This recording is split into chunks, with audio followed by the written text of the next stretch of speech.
Бәріңе сәлем, байланыста жұмбақ әлем. Бүгінгі шығарылымда Скандинавия мифологиясының құдайлары мен құбыжықтары туралы айтатын боламыз. Скандинавиялық мифология біздің дәуірімізге дейінгі 5 ғасырда герман тайпаларында қалыптаса бастаған. Солтүстік батыс еуропалық тайпалар скандинавиялық мифологияның негізін қалаушылары болып саналады. Оларға англосакстар, норвегтар мен немістерді жатқызуға болады. Исландия аралық халқының христиандалуы кеш болған соң, өзінің пұтқа табынушылық нанымдарын ең ұзақ сақтады.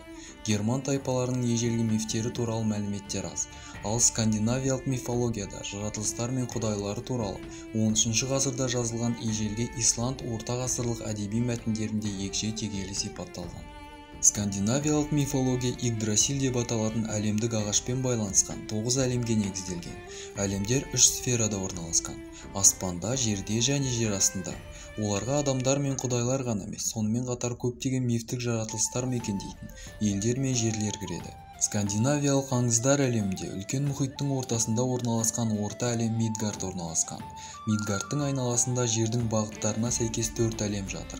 Шығыста алыптардың мекені Утгард немесе Ренунхайм, батыста құнарлылық құдайлары қоныстанған Ванхайм, солтүстікте мұз әлемі Нифлхайм, оңтүстікте отты алыптар мекендейтін Хаус әлемі Муспельхайм орналасқан. Мидгард кемпірқосақ көпірі арқылы аспандағы ас құдайларының әлемі Асгардпен байланысады. Асгард пен Мидгардтың арасында рухтар әлемі Альвалар мен Фейлар мекендейтін Люсфельхайм орналасқан. Жер астында гномдар әлемі Свартлхайм мен өлілер әлемі Хельхейм орналасқан. Скандинавия мифологиясына құдайлардың екі тобы Астар және Вандар кіреді. Аңыздар бойынша Асгардта 40-қа жуық құдайлар мекендейді. Бірнеше маңызды құдайларға жеке тоқталып өтсек. Один неміс Скандинавия мифологиясындағы жоғары құдай. Астардың басшысы мен жетекшісі. Бір кездері соғыс құдайы болған. Кейіннен барлық құдайлар арасында басты орынға ие болды. Даналықтың, батылдықтың, шайқас пен жеңістің құдайы. Тор, құдайлар мен адамдарды алыптар мен құбыжықтардан қорғайтын найзағай құдайы. Ас құдайларының бірі болып табылады. Жер құдайы Йорд пен Одиннің үлкен ұлы. Ал неміс пен ағылшын тілдерінде Торға бейсенбі күні арналған. Tuesday, яғни Тордың күні деп аударылады. Локи, Йотун Фарбаути мен Лаувеяның ұлы, айлакерлік пен алдау құдайы. Ол йотундардың ұрпағы болса да ерекше ақыл, айлакерлік және даналық үшін оған Асгардта өмір сүруге рұқсат берілді. Тюр бір қолды әскери ережелер мен батылдықтың құдайы, пантеонның ең көне және ең қуатты құдайларының бірі. Хеймдаль, Игдрасиль ағашы мен құдайлардың қамқоршысы, болашақты болжайтын отты бағындырушы құдай. Ал енді аңыз жаратылыстарға келсек. Турстар, табиғаттың жойқын құбылыстарына, зұлым күштеріне жауап беретін адам тәрізді алыптар. Турстардың оттан, теңізден, тастан жаратылған түрлері болады. Олар ең алғашқы тірі жаратылыстар болып саналады. Альвалар, оларға табиғи рухтар, мәңгі жас сиқыршылар мен гномдар жатады. Норндар, әлемнің тағдырын анықтайтын 3 тағдыр құдайы.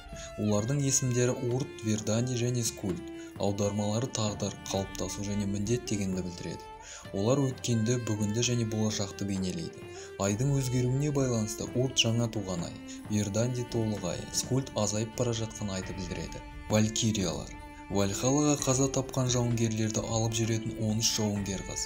Валькириялар шайқастың нәтижесін шеше алады. Соғыстан кейін олар батырлардың жанын алады. Скандинавиялық эпостарда маңызды рөл атқаратын көптеген аңыз жануарлар бар.